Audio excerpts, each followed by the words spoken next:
In the meantime, a judge is reviewing evidence today in the case against Luigi Mangione. He's the suspect accused of killing healthcare CEO Brian Thompson. Prosecutors releasing new images showing what they say investigators found when Mangione was arrested after a days-long manhunt a year ago today. Bradley Blackburn has the latest. Luigi Mangione was back in a New York City courtroom Monday as attorneys argued over whether evidence can be used in his upcoming murder trial. He's accused of shooting United Healthcare CEO Brian Thompson on a Manhattan sidewalk last December.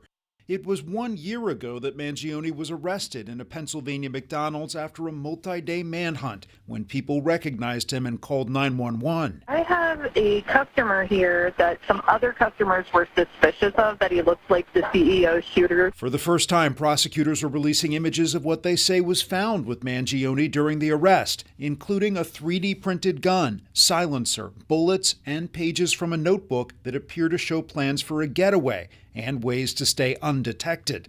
In court, a police officer testified that they searched Mangione's belongings only after he was under arrest and wanted to make sure he didn't have a bomb. But Mangione's attorneys argue police should have had a search warrant and say he wasn't read his Miranda rights before he was questioned.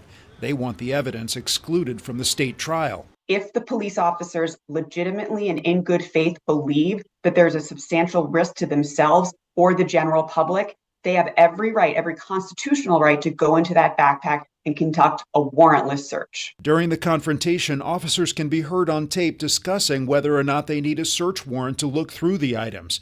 Mangione has pleaded not guilty to all charges. He is also facing federal charges where prosecutors are seeking the death penalty. Bradley Blackburn, CBS News, New York.